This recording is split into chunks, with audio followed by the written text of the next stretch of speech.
Hey guys, welcome to Pop's Kitchen Corner. இன்னைக்கு நம்ம channel என்ன பார்க்க போறோம்னா பீஸா தான் பார்க்க போறோம். ஈஸ்ட் அப்புறம் சீஸ் எதுவுமே இல்லாமல் ஒரு நல்ல டேஸ்டியான பீஸா வீட்டிலேயே எப்படி பண்ணுறது சொல்லி பார்ப்போம். அதுக்கு முன்னாடி நம்ம சேனலில் மறக்காமல் சப்ஸ்கிரைப் பண்ணி கூடவே இருக்கிற பெல் பட்டனை கிளிக் பண்ணிக்கோங்க. வாங்க வீடியோக்குள்ளே போகலாம்.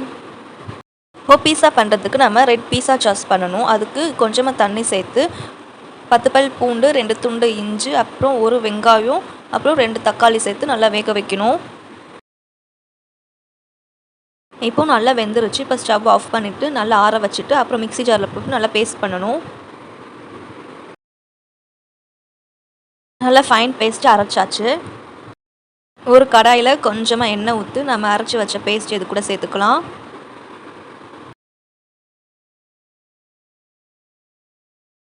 கொஞ்சமாக காஷ்மீரி மிளகாய் தூள் அப்புறம் சுகர் சேர்த்துக்கலாம்.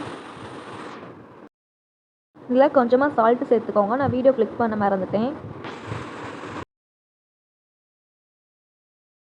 நல்லா திக்காயிருச்சு. நம்மளுக்கு ரெட் சாஸ் ரெடி ஆயிடுச்சு. அடுத்து நம்ம ஒயிட் சாஸ் எப்படி பண்ணுறது பார்ப்போம். கொஞ்சமாக கடாயில் எண்ணெய் ஊற்றிக்கோங்க. எண்ணெய் ஊற்றினதுக்கப்புறம் 1 டேபிள் ஸ்பூன் மைதா மாவு சேர்த்துக்கோங்க. மைதா மாவு சேர்த்து நல்லா மிக்ஸ் பண்ணணும். ஒயிட் சாஸ் சீஸ்க்கு பதிலாக தான் நம்ம ஆட் பண்ணியிருக்கோம். நல்லா டேஸ்ட்டாக இருக்கும். இப்போது கொஞ்சமாக பால் சேர்த்துக்கலாம். பால் சேர்த்து நல்லா மிக்ஸ் பண்ணணும். மிக்ஸ் பண்ணால் நல்லா திக்காக வந்துடும். இப்போது கொஞ்சமாக சால்ட்டு சேர்த்து நல்லா மிக்ஸ் பண்ணிக்கலாம். இப்போது நம்மளுக்கு ஒயிட் சாஸும் ரெடி ஆயிடுச்சு. இப்போது பீஸாவுக்கு ரொட்டி தயார் பண்ணிடலாம். 1 கப் மைதா மாவு சேர்த்துக்கலாம். கொஞ்சமாக பேக்கிங் சோடா, பேக்கிங் பவுட்ரு, அப்புறம் கொஞ்சம் சால்ட் சேர்த்துக்கலாம். 1 டேபிள் ஸ்பூன் ஆயில் சேர்த்துக்கலாம். இப்போது 3 டேபிள் ஸ்பூன் தயிர் சேர்த்துக்கலாம். தயிர் சேர்த்துனா நல்லா சாஃப்டாக இருக்கும்.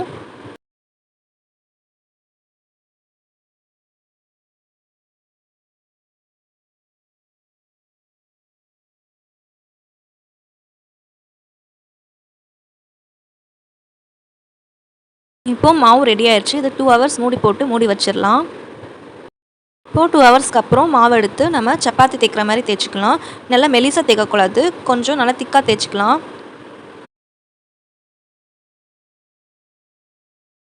இந்த மாதிரி கொஞ்சம் நல்லா திக்காக தேய்ச்சிக்கலாம். நான் இன்றைக்கி அவனில் தான் பண்ண போகிறேன். அதுக்காக அவன் பிளேட் எடுத்து அதில் போட்டு வச்சுக்கிறேன்.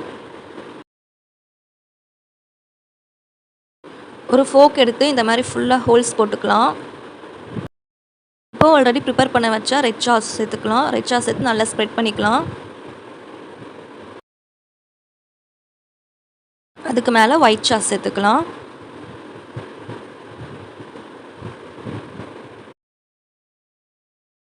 இப்போது மேலே டெக்கரேஷனுக்காக வெஜிடபிள்ஸ் சேர்த்துக்கலாம். நான் இன்றைக்கி குடமிளகா, அப்புறம் தக்காளி, வெங்காயம், அப்புறம் ஸ்வீட் கார்ன் சேர்த்துருக்கேன். மேலே கொஞ்சமாக ஒயிட் சாஸ் சேர்த்துக்கலாம். 200 டிகிரி செல்சியஸ் வச்சு அப்புறம் டைமர் 20 மினிட்ஸ் வச்சுருக்கேன். இப்போது பேக் ஆகிக்கிட்டு இருக்குது. பீஸா ரெடி ஆகிடுச்சு. நம்ம எடுத்து எப்படி இருக்குது சொல்லி பார்ப்போம். ஃபஸ்ட்டாக கொஞ்சமாக டாப்பிங்ஸ் சில்லி ஃப்ளெக்ஸ் சேர்த்துக்கலாம். அவ்வளோதான் ஃப்ரெண்ட்ஸ், நல்லா சுட சுட எம்மியான பீஸா ரெடி. நீங்களும் வீட்டில் ட்ரை பண்ணி பார்த்துட்டு எப்படி இருக்குது சொல்லி கமெண்ட் பாக்ஸில் கமெண்ட் பண்ணுங்கள். இந்த ரெசிபி உங்களுக்கு பிடிச்சிருந்தா லைக் பண்ணுங்கள், ஷேர் பண்ணுங்கள், மறக்காமல் சப்ஸ்கிரைப் பண்ணுங்கள், கூடவே இருக்கிற பெல் பட்டனை கிளிக் பண்ணுங்கள். தேங்க்ஸ் ஃபார் வாட்சிங்.